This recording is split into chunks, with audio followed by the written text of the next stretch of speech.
akwaba edeba attention TV so I am as to say aduana this year akosi say wa ampa for bracket to I media attention training ni hiju medie no eba abesom ebusuafo nsem sisi o yan kasi yesofu Suro Nyame I but nsem mi aba betudwa say Reverend Obofour any Reverend Stephen Adom Tvgh I or your cromfo papa omoya cromfo techi amwa pa I omoya cromfo pa any say I Adom Tvgh I Stephen na ye nyina ye papa or ye old man into ye old or ye papi you just say when you need to know ne krono na ya de agana fo enhu Nenso so Reverend Obofour dia ha brantie oyiniti asesane ntade ni na yi na ha eno na Ghana fo ye no se ya makoto meton abenfo nku we nsi meton Yesu moja we nsi me omo ya kromfo ai ye be na kakrania na Suro Nyame ai ye nyina ye sofo Reverend Obofour sorry ko preach mani council for yakoma pandi ai otutu skanya gunto he sa na yeso won ne ho adwenbode papa inti de odi aba betu dwane busafo nkonye ngo he video Adom Tvgh ne Obofour nyina ya krofo the same skill but obi o ya smart Obofour ya smart na Adom Tvgh ya hey smart what can ba ga le ko Adom Tvgh ya kro no ya kokora nti no I want oh serious Itio. I want to pass it. We have a credit in all corporate and Fatama. Intino. I pay for Kunyamano, yes, Mojana Watono. God phone is as a tail. We genuine. What no one has here no. But already have a credit in also got a actually Johnny 90%.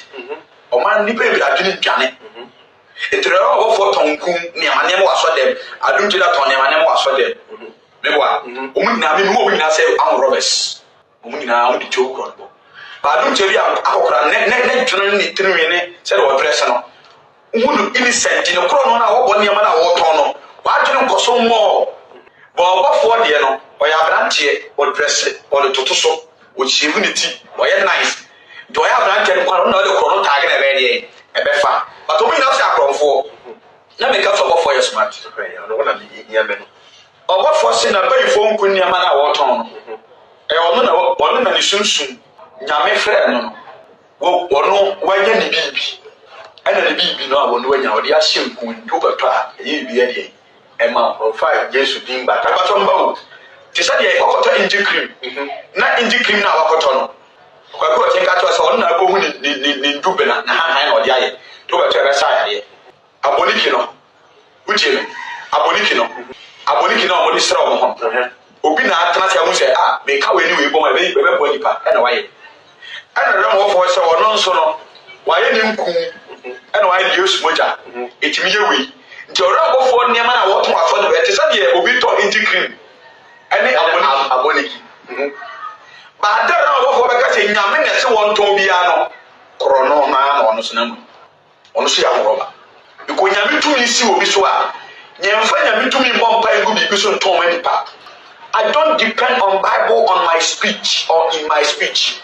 Me, I don't depend on Bible 90%. I depend on fact and the truth. Nyame small be man to me a. Nipa no mbompa egu bibi so nton. Ebi ni ho. Ebi siye. Ti Adom Tvgh ya niam a wo ton ni na no kro na wo bo.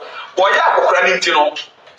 Eye genuine. Ma me phone hu papa phone hu omu se kro na wo to wani bro mo so no e we yiri wo abusuafo ye nyina ye hu nsem a ye yan nyina ye sofo Suro Nyame edi aba betudwa wo se ani Reverend Obofour any Philadelphia ai second chance papa no Stephen Adom Tvgh omo ya kromfo papa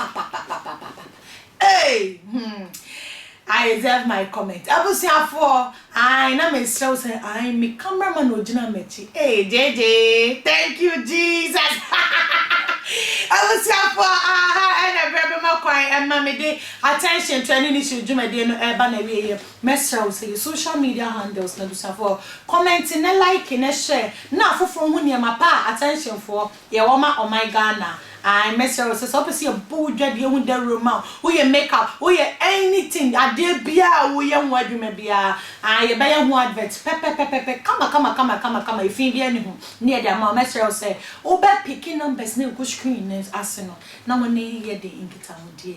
Me, I'm a jay breaking kaimam with dear me just why. A Jana this year, I could say, I'm powerful bracket to my crown.